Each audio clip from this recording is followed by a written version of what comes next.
Assalamualaikum warahmatullahi wabarakatuh. Pada kesempatan kali ini kita akan belajar tentang persamaan trigonometri bentuk kuadrat. Sebelum kita mempelajari konsep persamaan trigonometri ini, kalian akan sangat saya sarankan untuk melihat video saya yang sebelumnya tentang persamaan trigonometri sinus, kosinus, tangen, kemudian bentuk lain, karena itu akan sangat menunjang dalam memahami konsep trigonometri bentuk kuadrat. Iya, untuk bentuk umumnya persamaan trigonometri bentuk kuadrat adalah A trigonometri kuadrat.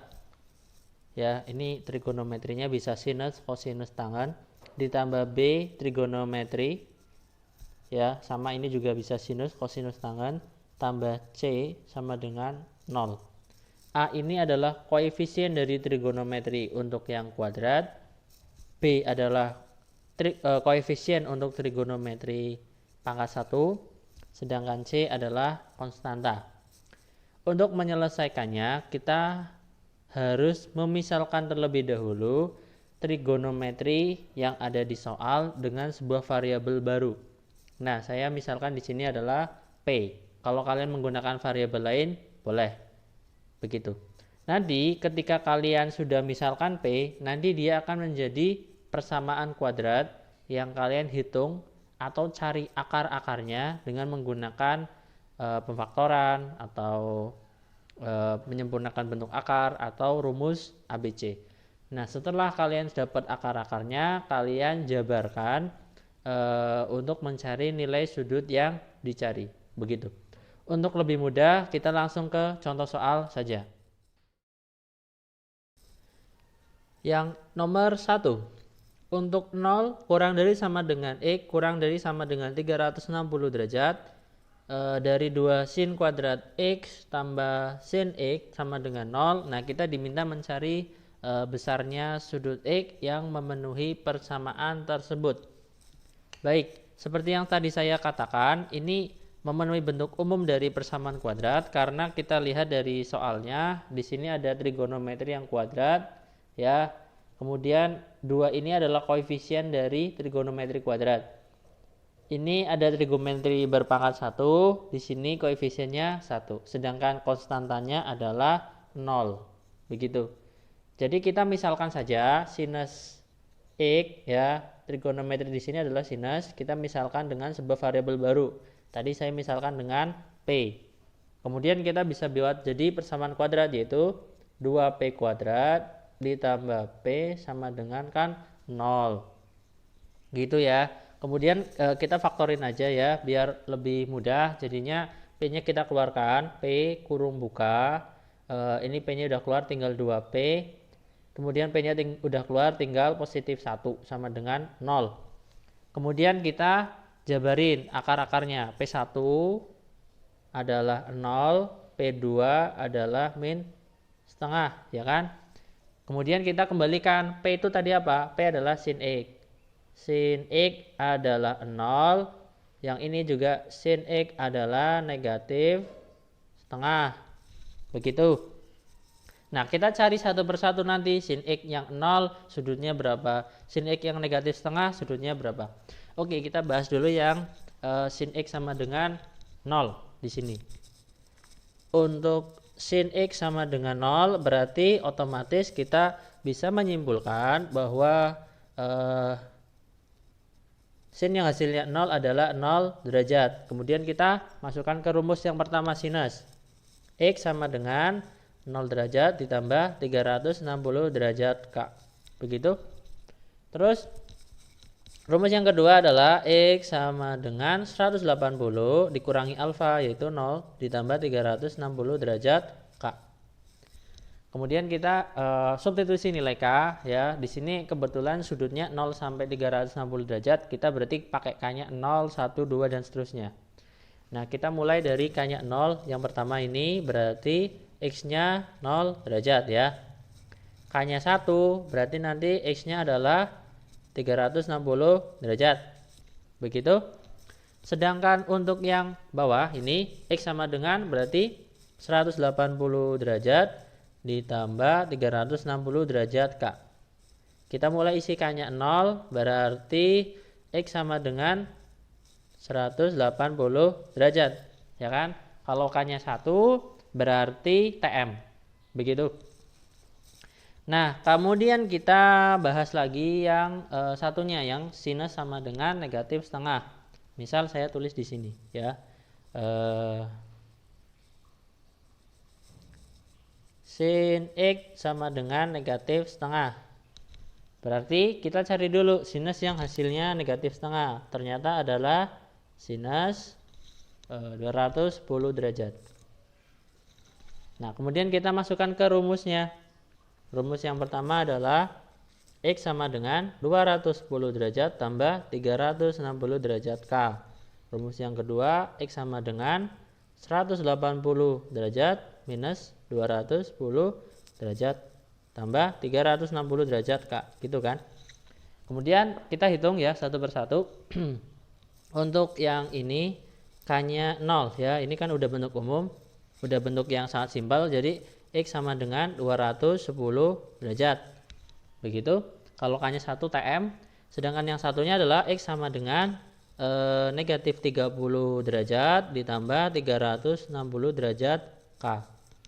Kemudian kita isi K-nya 0 ya. K-nya 0 berarti X sama dengan negatif 30 derajat. Kalau ini TM. Kalau K-nya 1 berarti 330 derajat. Nah, ini masuk. Setelah kalian mencari satu persatu ini, kita simpulin. Kita simpulkan himpunan penyelesaiannya adalah, ya, misal saya urutkan dari 0 derajat, kemudian yang berikutnya adalah 180 derajat ya. Kemudian berikutnya adalah 210 derajat. Kemudian berikutnya adalah 330 derajat dan yang terakhir 360 derajat. Nah, demikian cara menyelesaikan soal yang nomor 1. Berikutnya soal yang nomor 2. 2 cos kuadrat X ditambah 7 cos X sama dengan 4 pada rentang 0 derajat kurang dari X kurang dari 360 derajat. Oke, cara menyelesaikan soal nomor 2, kita lihat ternyata di sini trigonometrinya berpangkat 2 adalah cos, ya kan? Nah, maka kita harus memisalkannya dulu, cos ini yang pangkat 1.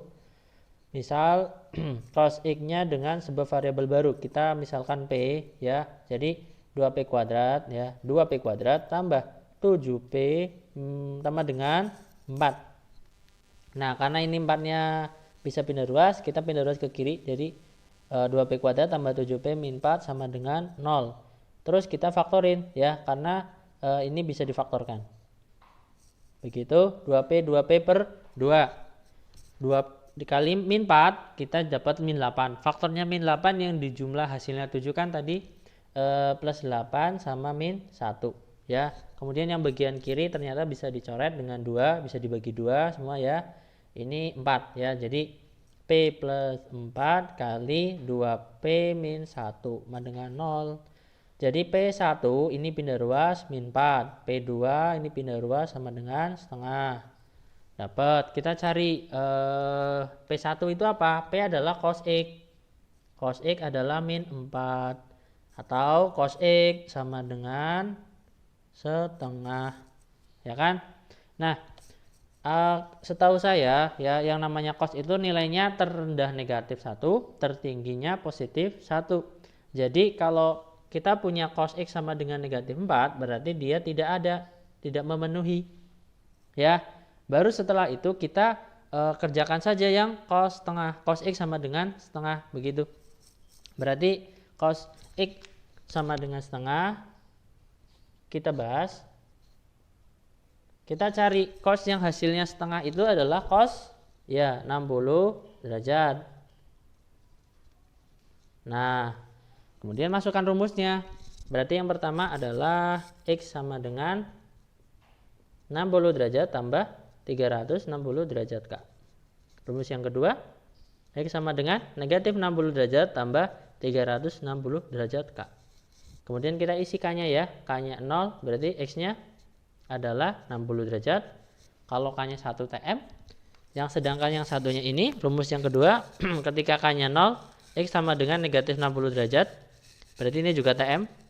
Kalau K-nya 1 adalah 300 derajat. Ya. Jadi kita bisa simpulkan bahwa himpunan penyelesaian dari soal nomor 2 adalah 60 derajat dan 300 derajat. Begitu. Berikutnya adalah soal yang nomor 3. Tangan kuadrat X sama dengan 1/3 untuk interval 90 derajat kurang dari X kurang dari 270 derajat. Oke, untuk menyelesaikan soal yang nomor 3, dia itu juga ada tanda kuadrat. Maka yang kita misalkan adalah tangan X. Ya, misal tangan X, ya pangkatnya jangan kuadratnya tapi pangkat 1. Itu sebuah variabel baru, yaitu kita misalkan P. Jadi kita tulis gini adalah P kuadrat sama dengan 1/3. Begitu? Ya, jelas ya, P kuadrat sama dengan 1/3. Kemudian kita pindah ruas aja 1/3-nya ke kiri, jadi negatif 1/3 sama dengan 0. Dan kita faktorkan. Nah, ini pemfaktorannya adalah P min 1/3 dikali P plus 1/3. Begitu? Ya. Kemudian kalian cari P1, berarti P1 adalah 1/3 ya, atau P2-nya negatif 1/3. Nanti ketika kalian mengalihkan P1-nya ini dengan akar 3 atau merasionalkannya, nanti akan kelihatan jadinya 1/3 akar 3. Yang ini juga dikali akar 3 berakar 3, jadinya negatif 1/3 akar 3. Gitu. Ya. Nah, kita kembalikan P1 ke tangan X karena tadi kita memisalkannya itu.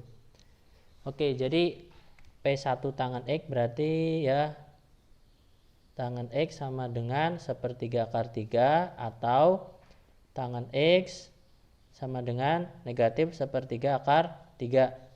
Nah, kita kerjakan dulu yang tangan X yang pertama. Nah, ternyata kalau kita cari ya, tangan yang hasilnya 1/3 akar 3 adalah tangan 30 derajat. Begitu.